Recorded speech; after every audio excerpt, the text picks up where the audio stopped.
Hello, everyone. Welcome back to my channel. My name is Nothabo Dube, and this is Serene With Me. Some of the most painful seasons in our lives are the ones where it feels like God is the most silent. Have you ever cried so hard and asked God, "Where are you? Why are you silent?" See, even in sadness, we often expect God to answer us the way we want Him to. The truth is, God is always speaking, and He's always near. But sometimes we're so overwhelmed by our pain that we make our pain louder than His voice. Yet, He is still speaking.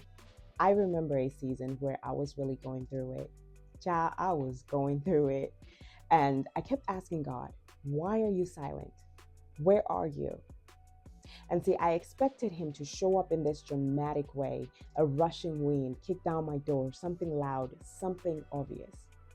And I even said, "God, in Psalms 91, you said, when you call on me, I will answer. So where are you?"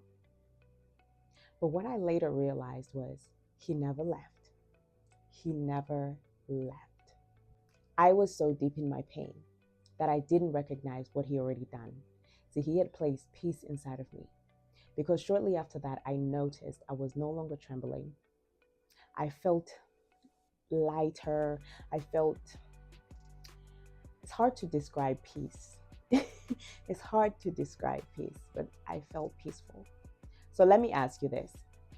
Are you limiting God in the dark by expecting Him to come in only one way? God is not limited. He is a God of all. He's a big God. See, I used to say this. I used to say, God only speaks to me in dreams. I thought that was the only way He could talk to me. But that wasn't true. That was the only way I recognized Him speaking to me. You know, someone who wears glasses can see clearly without them. And once they put them on, everything comes into focus. For a long time, I depended on dreams as the main way that God speaks to me. And every dream I dreamt, I was questioning, was that God? But we all know that not every dream is from God. And I realized something important. When you focus on only one way of hearing God, it becomes difficult to recognize Him in other ways. It's like turning your heart to one radio station and expecting every message to come from that frequency. God is always speaking. I just had tuned my heart to one station, one frequency, one way. And when I didn't hear Him in that way, I thought He was silent. That's what happens in dark seasons.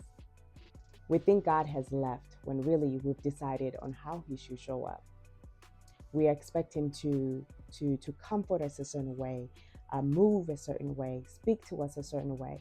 But God is not limited even in the dark. So how do we find God in the darkness?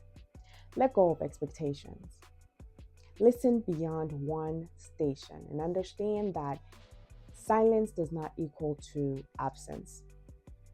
How do we expect to hear God, especially in the dark, if we don't even recognize that He's already speaking? Maybe you don't like the season you're in right now. And the truth is, not every season is going to be beautiful. Some seasons you're going to jog through, and some seasons you're going to walk through, and some seasons you're going to crawl through.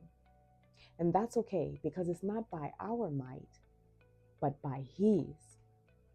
I'm a firm believer that every season teaches us something. Now, we may not understand the lesson while in that season. It's only later that we realize why we had to go through it. I mean, look at Job. You have to appreciate Job because with everything he went through, he never stopped talking to God. He questioned Him, he cried out, he wrestled, but he stayed in the conversation. And I wonder how many of us go through hard seasons and instead of speaking to God, we go quiet. So finding God in your darkest moments doesn't always look like answers. Sometimes it looks like peace. Sometimes it looks like stillness. Sometimes it looks like realizing that He was with you the whole time. So if you're in the dark right now, take a moment today and not force a response, but to recognize His presence, because God is always with you. He will never leave you nor forsake you. He is always with you. Remember this as you go about your day, your week, or your life. Remain in me and I in you. No branch can bear fruit unless it remains in the vine. So until next time, don't forget to be kind to yourself. Bye.